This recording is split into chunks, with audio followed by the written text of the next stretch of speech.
Well, Ryan, we're a week past our disappointment of the Team Canada losing the gold medal game. We're back at the NHL through 3 games, and now I have 2 teams to be disappointed about. Oh, I feel terrible for you. No, you don't. The fact that you have both of the jerseys of the teams that you're disappointed in hanging behind I didn't you know is what else pretty to put up impressive. there. It's all right. So for those of you who are not watching us on YouTube, we are on video for the first time. First time. Phil's got Maple Leafs hat and a Maple Leafs jersey hanging behind him. I'm wearing a Canadiens hat because we want everybody to know who's who after all 2 years of doing this. Of course, everybody listening to this probably already knows us. Yeah, they know. Your family probably didn't know what I look that. like. My family doesn't know what you look like. At least they know that now. Yeah, Right? now And don't now forget about our everybody 2 knows. German friends.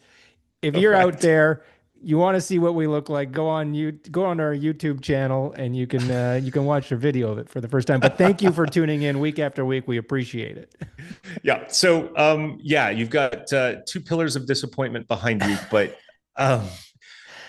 look, we've got a lot to talk about this week. Oh, wow. And now that you are, 3 games I can't even back say you're and on the there's couch so anymore. much to talk about.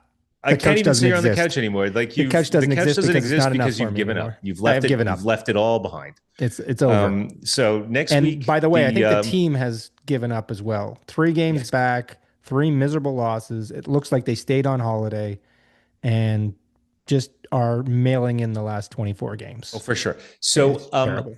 for next week, I'm going to get on Amazon and have a Canadiens hat sent to you. So at There you least go. you can Like I change said, it I up a said to you, little once they bit. get into the playoffs and they're not there, you've supported me over the last few years, 9 years.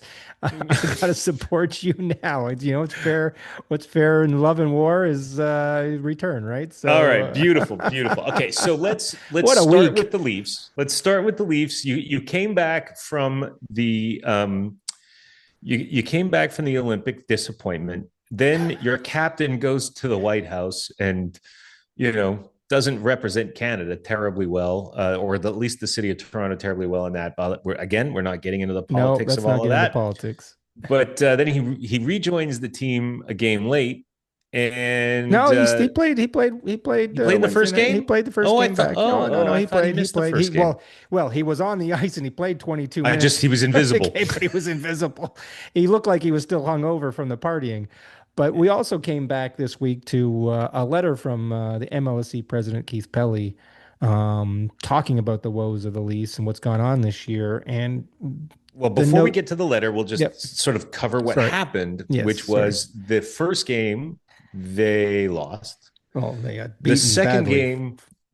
game they lost, and Badly. then the third game they lost.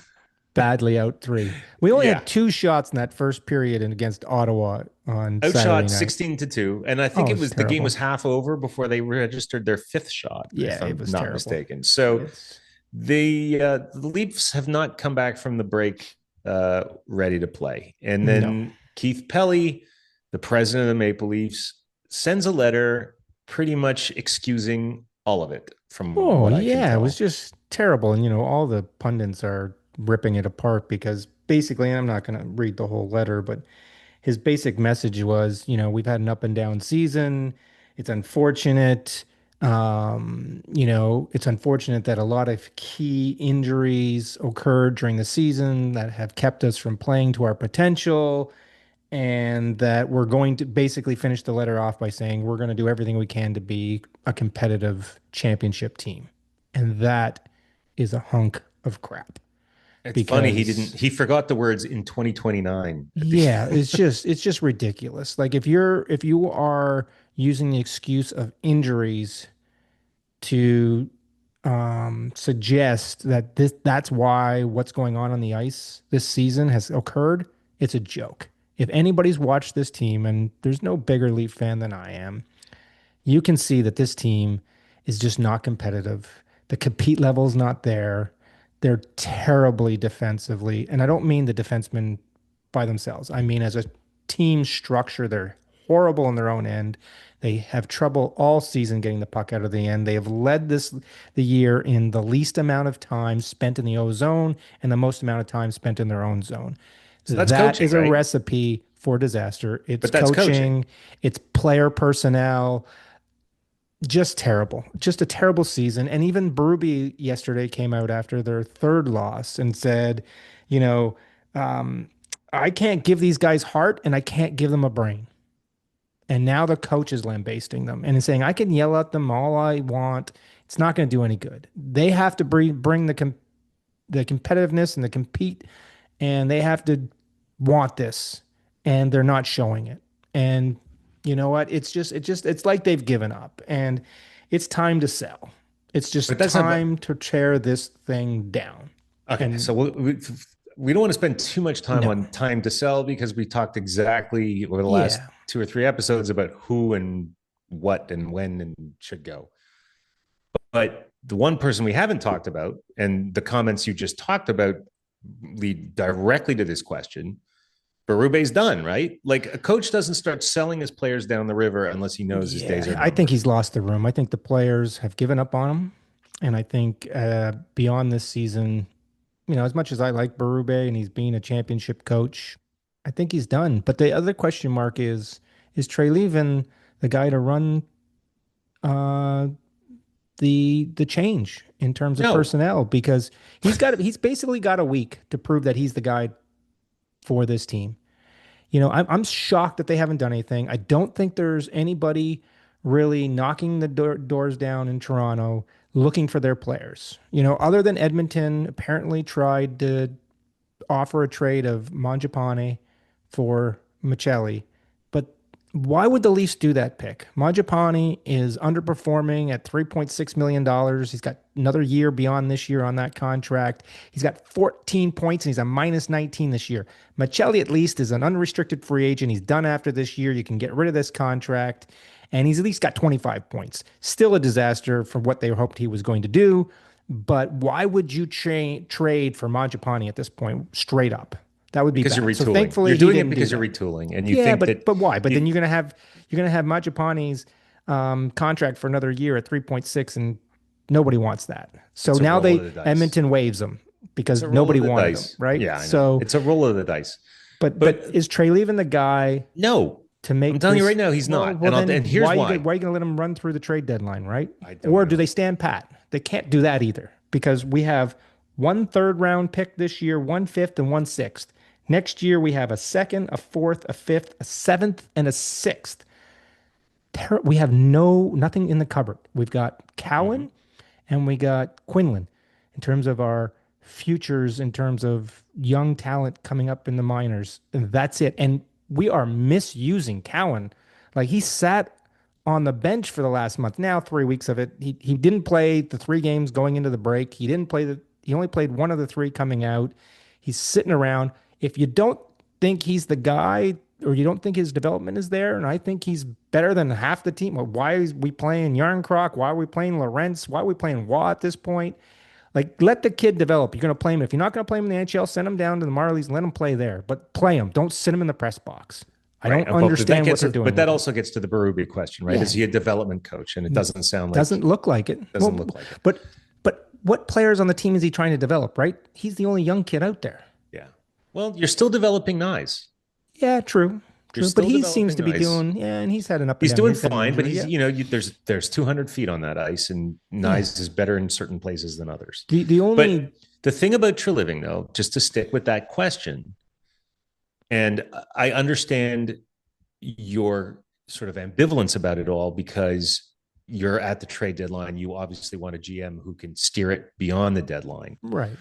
Um, but Treliving cannot be forgiven for the position the Maple Leafs are in now, which is a Yeah, position of no man's land, right? They're too far away from the playoffs to make a real run at the playoffs, and they're too far away from the bottom of the standings right, to ensure that they keep the draft pick that they have, right. Well, and or that they're going to lose to yeah, Boston. and they And do how have did they lose this? How did they and lose this bad draft pick to trades, Boston? bad A trade trades, for Brandon Carlo, who's a third pairing defenseman at best. and we gave up a So, first and you and a gave young up a talent first. of Mitten.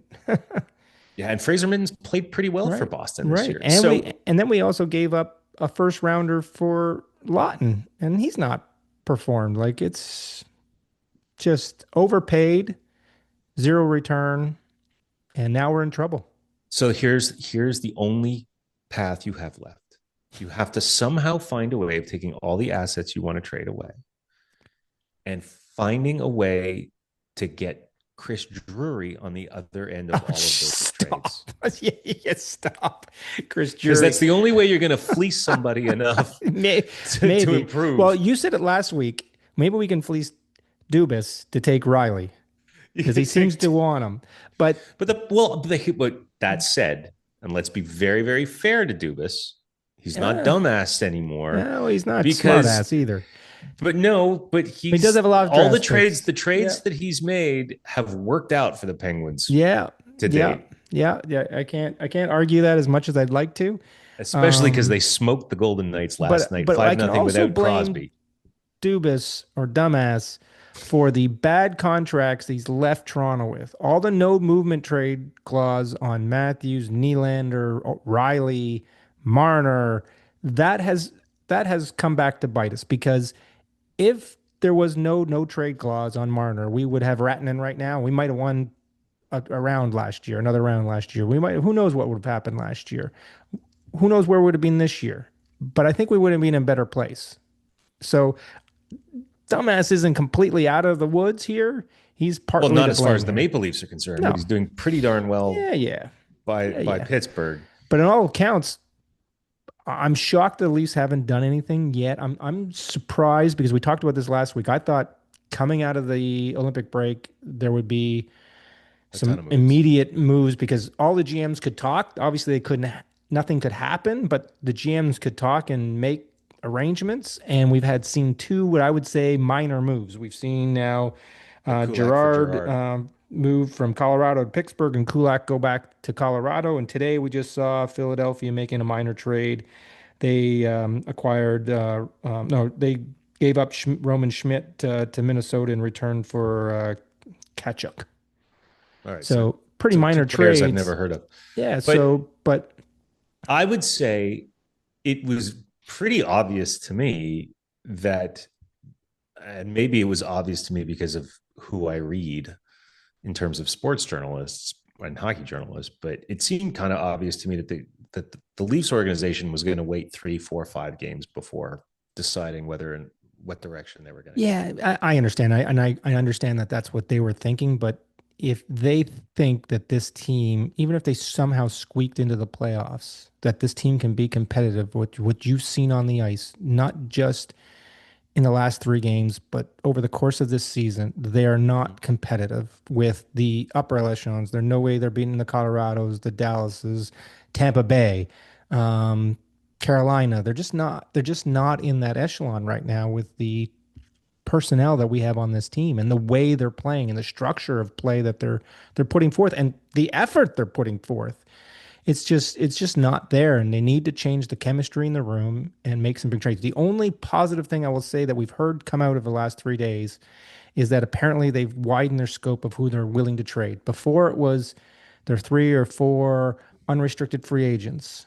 It's seemingly that they're willing to think about other pieces like OEL, like Riley, and other assets, so that they can get a return and start to restock that shelf. And they've apparently have spoken to Matthews and said, "Hey, look, if we take a step back here, we're gonna have a problem." And he said no. So I think from they've gotten the green light to sort of say, okay, let's go. Let's make some moves. Let's try and turn this page as quickly as we can and turn some of our assets that we have now into things that we can use to build going forward. All right. Because Well, we're not going to win that's this the year. good We're probably news. not going to win next year, but can we win in 2 or 3 years? We need some assets in order to make that happen. And we And don't have them, and totally fine. As we long got to as the use what reason we they're not got. doing this, as long as the reason isn't we're determined to be so bad that we keep our top 5 protected pick. Yeah, I don't think that is because it's such a long shot. We talked about this because they're so far out of that. They're sort of in that you said this no man's land They're in the between mushy we're not middle. making the playoffs, we're not falling to the bottom 5, and the chances of what happened last year with the Islanders drifting from what 7 or 8 all the way to the top pick, that's not happening 2 years in a row. It's very unlikely. So if they sort of ended up in that 9, 10 spot to drop into the top 5 to keep our pick, You can't see that happening. You can't depend on that, to your point. And if that's what they're Right. looking for, look at the players are playing like it, and I don't think they're doing it because of that. I think they're just giving up. And they've given Yeah. up on coach, they've given up on management, they've given up on everybody, they've given up on each other. So it's time to change the chemistry and make some major moves here in order to stock the shelves and set this franchise up for a quick turnaround as possible. All right. So yes, they've talked to Austin Matthews. This will be the last thing I ask about the Leafs because we do need to move on. Next year, and the answer is kind of obvious, but I'm going to give you the opportunity to make a controversial answer. I always like these I provocative have questions. thought provoking questions. Is Austin Matthews your captain next year? I don't think you can strip the captain from him. See, from because you might as well trade him if that's the case. Fair quote. All right, You it's a good you can't answer. strip But it. like, You can't strip him. Should he be the captain? if you've lost the whole room, Look, he's still like your elite player. He's still got elite talent. leadership is different from talent. No, I don't disagree with you. He's just won a gold medal, so you could say now he's led a team to a major victory. Um, Mm, yeah, but it's there, right? The argument can be made. So look at I said to you earlier this season, I don't think they should have. After I said last year, I was glad they moved on from Tavares. I agreed, admitted that maybe that was a fatal error, is that they shouldn't have taken away from Tavares last year. They should have left it with him until he retires and then see if Matthews is the guy. Look, I don't think Matthews is a vocal guy. I think you need him to lead by example on the ice. And the fact is that he's not doing that right now, at least in Toronto. He's still playing a 200-foot game. He's coming back and he did that in the Olympics. He's not scoring right now, but the talent around him is awful. Berube has shown an unwillingness to mix things up, keeps putting the same players out there, same lineup out there. We keep throwing players like Nick Robertson out there, like just waste of ice time.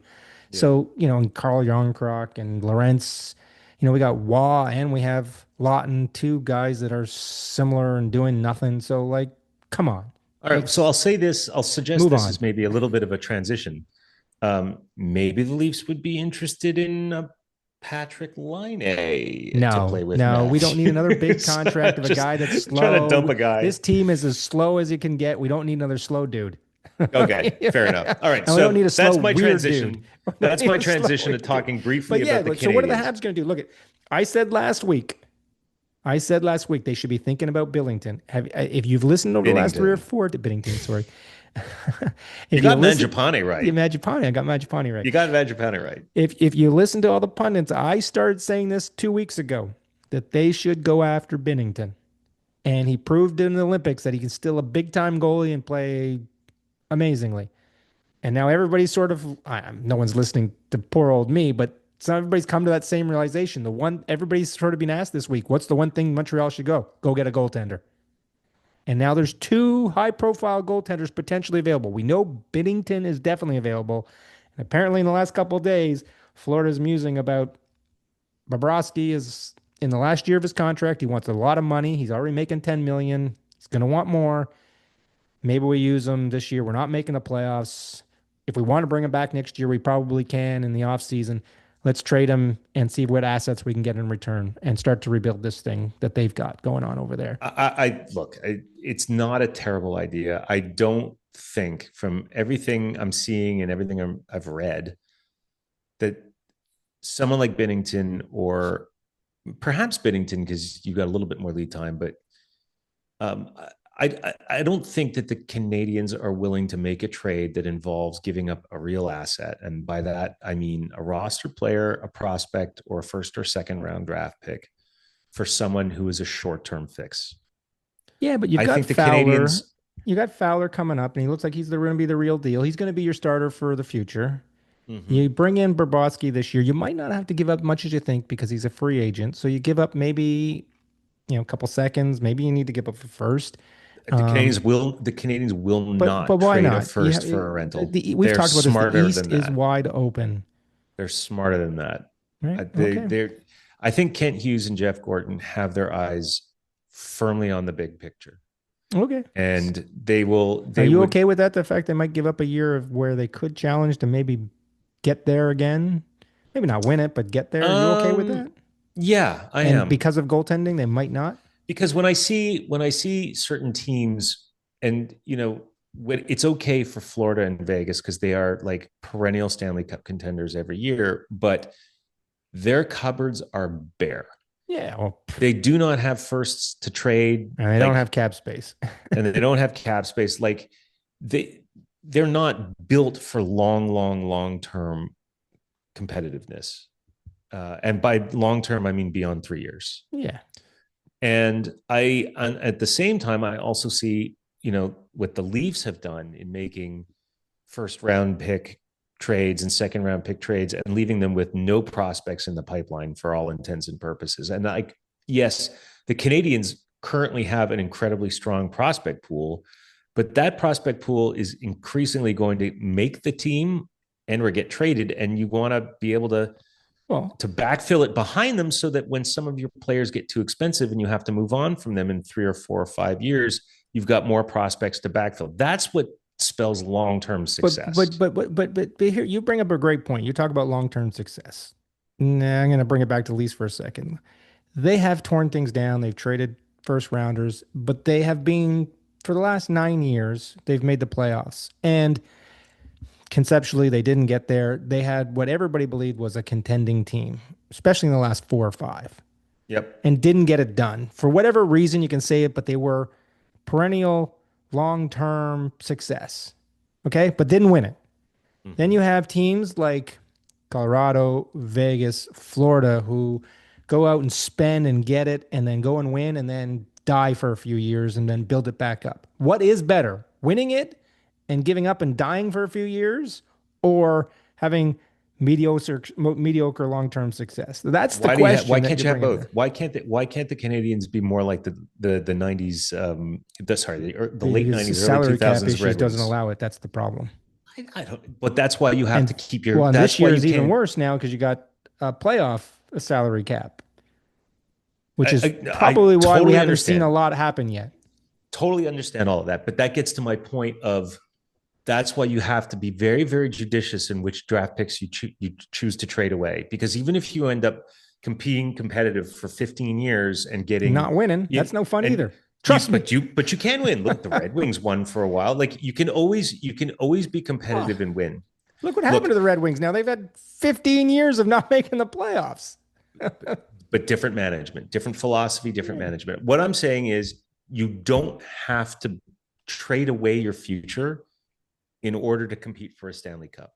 Okay. Think about But that's the there are question I was posing you. Like, why, yeah, and I which way don't do you and go? I look, I don't think I think some teams have mortgaged their future for that. Look at Vegas, look at Florida.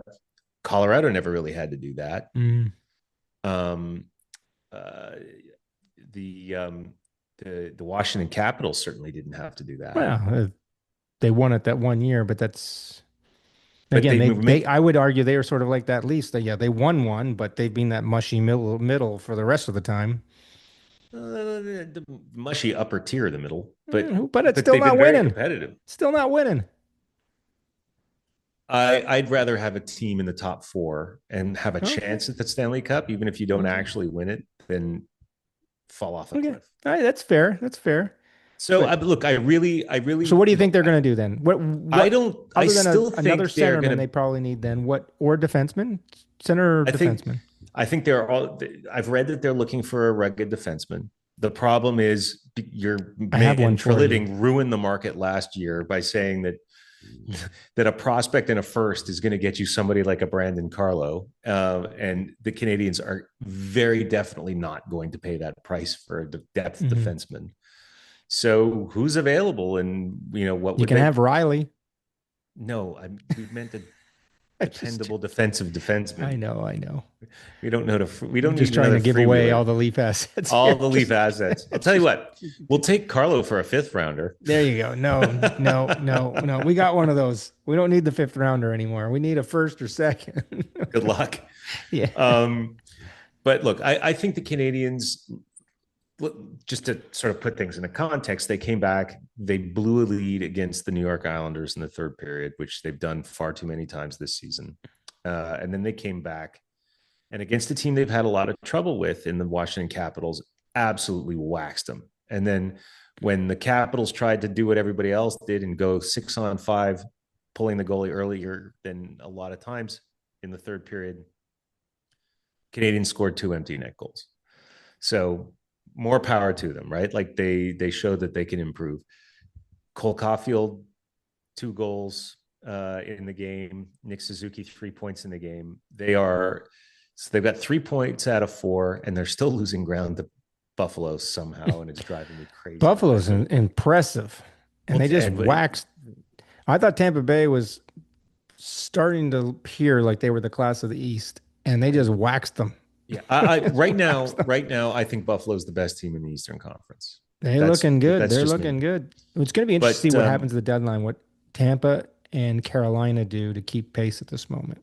And Detroit, because Detroit's got some space, and I think they're going to make some aggressive moves. They've been connected to a couple of defensemen, and that would be pretty interesting. But, well, apparently they've got a trade for Tyler Myers agreed to, but Tyler Myers hasn't agreed to waive his no trade to go to Detroit yet.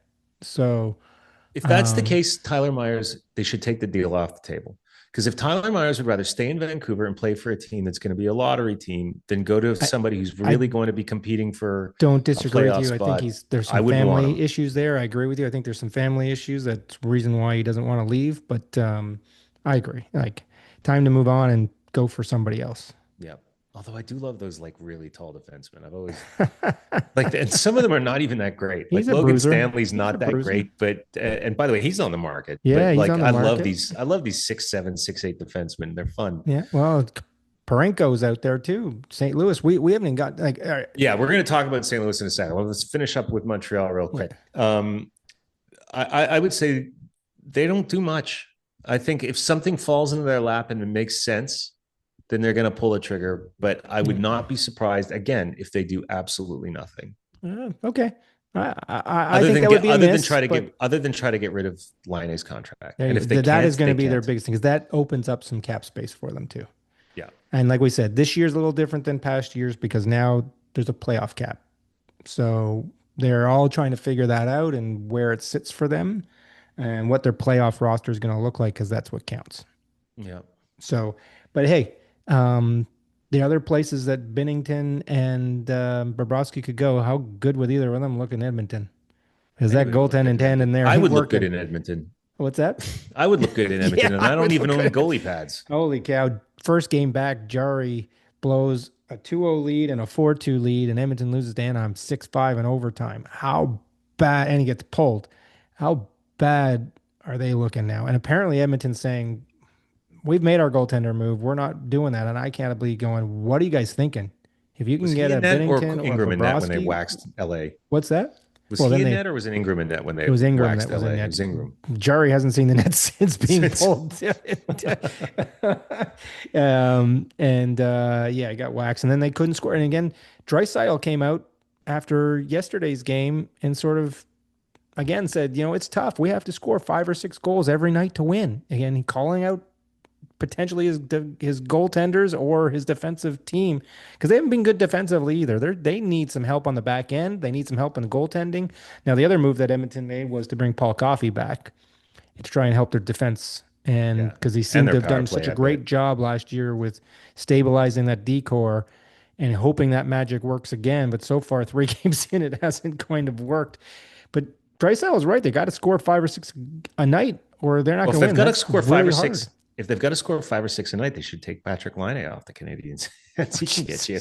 You keep that one. That's what there's one thing he can do. It's scoring goals. And part of the problem in Edmonton too is that, beyond McDavid, who's again his now 6th straight season with 100 points, has 9 in total. Only 2 players that have got more than him: Lemieux at 10 and Gretzky at 15. Beyond him, Draisaitl, Bouchard, and Hopkins and Hyman, no one else is putting up any points. Like, they got problems. They're 3-4 men heavy and 0 coming from anywhere else. So they need to do something at the trade deadline if they got any hopes. And we talked about this before we came on camera, is that if you look at that Western division, the Pacific division, None of those three teams, being Vegas, Anaheim, or Edmonton, if they were in the East, they'd be out of a playoff spot. Forget about being the top three of their division. It's They a would pretty weak be division. they would be out of a wild card spot in the East. And That's how bad that division is. by the way, then you're looking at the fourth team, and the fourth team just fired their coach Yes. in hopes like so Jim Hiller out as the LA Kings DJ coach, Smith in. and he's not shown a whole lot of winning Well, and hockey in his now, they career as a bring in head coach. Panarin. They lose Fiala at the Olympics, and now they've lost Kuzmenko for, they're saying week to week with an injury. They just can't catch a break, and they ain't going to win if, if they can't get these guys healthy. Obviously, Fiala's gone for the season, the playoffs, Yeah. but they're in trouble, and they're going to be looking to buy too at the deadline. I have to Um, say, Panarin looked great in his first game. They yeah. lost the game. They ended up losing to a Vegas team that was missing all of its Olympians. Yeah. They didn't have Eichel.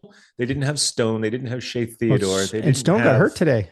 and Stone got hurt today, left in the Stone first got hurt, period, I left the heard. game. Yeah, so But yeah, they're in the trouble. Their Kings goaltending ain't lost. good either. Yeah. The Kings lost to a Vegas team that was missing its top 4 or 5 players, all of them. And that's not Not okay. good.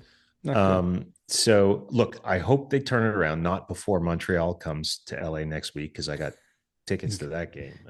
But Who are you rooting for in that game? well, I'll be wearing a Canadiens jersey. What's My your daughter will be daughter going to wearing be a Kings wearing? jersey, and yeah, they'll probably be a lot of jazzing each other during the game. Yeah. Unfortunately, she's better at it than I am. There, So there you go. I'm I'm sure sure it'd be fun I'm anyways. sure she's been spending the last 3 weeks coming up with like 67 different insults that Yeah. she can throw There you towards go. the Canadians while that game happens. So the The Habs other need to win that. And before we get off of that division for a second and go back to Edmonton for a second, they have been bad news the last couple of days too. Is that Adam Henrique is saying he will not waive his no trade clause to leave, and that team is trying to find cap space so they can go out and do something. And Yeah. without him relieving it, now today they went and waived Majapani and Peluga um, to try and find some cap space because they got to do something. So. The Yeah. hits just keep coming to Edmonton. It's it, Look, they made the finals 2 years in a row. It's hard Mm. to do that 3 years in a row, Yep. even with And Connor McDavid and Leon Draisaitl. absolutely. So maybe they And retool for next year. Maybe they pull something out of their hat. They do something that's not this year move. It's a next year move. yeah, it's a Try draft and day get move or back there. something like that. Yeah, Yep. they've got to do something. I mean, it would. The thing they can't really do is like they have to get a little younger, right? So they got Matt Savoy. He's playing better of late. You're not going to trade him now No. to get a win now asset. It just No. doesn't. It doesn't make sense. No. Well, the But let's talk other about St. Louis, St. right? Louis, I was just going to say, You like, were going to say St. Louis. Yeah, let's talk about St. Louis because clearly their entire roster seems to be available from all the news well, reports. just added Robert Thomas to that list to Yeah, and Robert Parenko, Thomas is like Binnington. Name the team. is like trading a Nick Suzuki kind of guy. Like he's that good. So my question is this: if you have a tradable asset list that it consists of Jordan Kyrou, Colton Parayko, Braden Shen, um, uh, who else? Who were we just talking about? Parenko, Binnington, Robert Parayko, Thomas. Binnington, Thomas. Like Name a you've got member of their team. They're all on the block. but my point is, if these guys are your big tradable assets that can bring in future assets because you're going to tear it down, do you really want to tear it down? Like, do you just trade maybe one of these people for future assets and maybe another one in a hockey trade that can sort of return something? That sort of change the dynamic of your team for next season and make them competitive again. Because clearly they have a roster that should be competitive. And if they're not, you're like, is it because the whole thing needs to be torn down because it's getting too old and too expensive and your salary cap structure is off, kind of like where the Leafs are. But or do you say kind of like what the Bruins did, let's just trade a couple of assets that are on the aging side. Yeah, I think, and then bring in some of the draft picks we've traded away in the last couple of years, and bring in some new blood with some new fresh legs, fresh outlook, coachable, willing to adapt to a new system, not sort of buried in this old way of the way the Bruins were doing things, or in this case, the Blues are doing things, and mix things up just enough that maybe next year they Look, turn it around. we've seen this enough. They've put those 5 or 6 guys out there. They're not trading all 5 of them unless they can get awesome returns for all of them and do the things you suggested. But what it does suggest, and we had this discussion before we came on camera, it does mean that they're trying to tear this thing down and do a rebuild and not a retool. Because if they get rid of all of them, it's a retool. It's a rebuild, not a retool. And I'm questioning that. But it's also the comments that we said beforehand and the comments that I've regurgitated. I'm not trying to take anybody's words here. The guys on Overdrive said is that you're not winning with these guys on your roster. So use them now. You have an opportunity this week to turn those players into assets for the future, whether that's, to your point, is it something that returns an immediate asset that you can use to help your team be competitive, not this year, but next year, or the year after? Or are you going to turn it into future assets to hope to build the team going forward? But they're not helping you this year, and they're not helping you right now. Jettison them. Okay, you could re-sign them. You could go get them. Some of these guys are unrestricted free agents, especially in Toronto's case.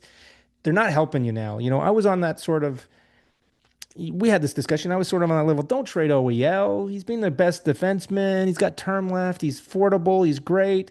You know what? I'm now going, unless your name is Nyes, Matthews, or Nylander, you shouldn't feel safe and you should be gone. You should potentially be go because you return something that we can use to, whether it's in a short-term fix or a long-term thing, use these assets to turn this team around because you got to do something because this ain't working. Okay. So we're almost out of time. So I have a question for you. And I didn't prepare you for this. No, you're fun throwing these at me at the last love minute. throwing Let's these go. things at you. Come on. This isn't that tough a question. If Bill Guerin makes a couple more moves, or at least one more move for the Wild, and they go on a run and win the Stanley Cup, is it the greatest year by a general manager in history? You kind of, look at, yes. Like a gold medal in a Stanley Cup. Now, I don't want to have the debate about what team was better and USA got lucky by winning because Canada couldn't score in the empty net go, missing empty nets and whatnot. But yeah, I think you got to give it to him to having a great year. You're going to have to give him the GM of the year. If they win the Stanley Cup after the moves he's made and what they get in Hughes and they make a couple more moves and jump over teams like Colorado, he's GM of the year by no question. No question at all. All right.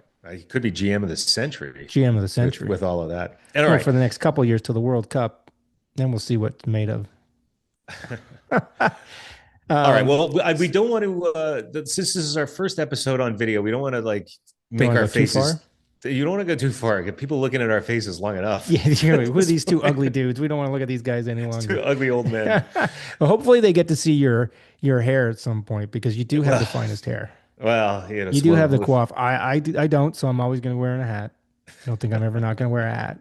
But you do have a great coif. But I know what I'm looking forward to this year, this week, because we always try and finish with what are we looking forward to this week before our next turn. I know what I'm looking for. I'm looking forward to not just the Leafs. I want to see what the Leafs do, and I'm hoping Trey Livin pulls some rabbits out of his hat and can find someone to take some of our assets and turn around.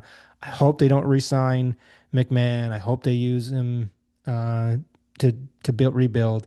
But I'm also looking forward to seeing what the other teams do. What is Colorado to do to solidify their cup-winning drive? What is Tampa, Buffalo, Detroit? To your point, what are the East is so open and opportunistic. I can't wait to see what happens. I can't wait to see where Binnington and Bobrovsky, if they go, where these guys land, because they will turn whatever teams they go to into cup contender potentially. Okay. Well, I'm going to be very consistent with the approach I've taken throughout this entire episode and previous episodes. I don't care about the deadline. I have the Canadians going on a 3-game West Coast road trip. This is where they get hammered every season, is going through California. They've got San Jose, Anaheim, and the Kings this week. If they go 3-0, the next time we talk, we're on video now. If they go 3-0 this week, I'm doing a jig on camera. I'm going to be so. We've talked about this before. You have changed your your outlook on this season. You were told at the beginning of this year, you went, they're going to be a wild card, they're going to be competitive, they're going to win a couple rounds, maybe a round or two. You've changed your tune to some degree because you think that they're going to be competitive, but you don't want them to go over the top for a goaltender to change the future. But we'll see, because we're going to find out. We're going to find out next week after the trade deadline, right here on the Aiming 5-Hole Podcast. We'll see you next week, Ryan. I can't wait. Cheers, my man. See you later, man. Have a good night. Bye-bye.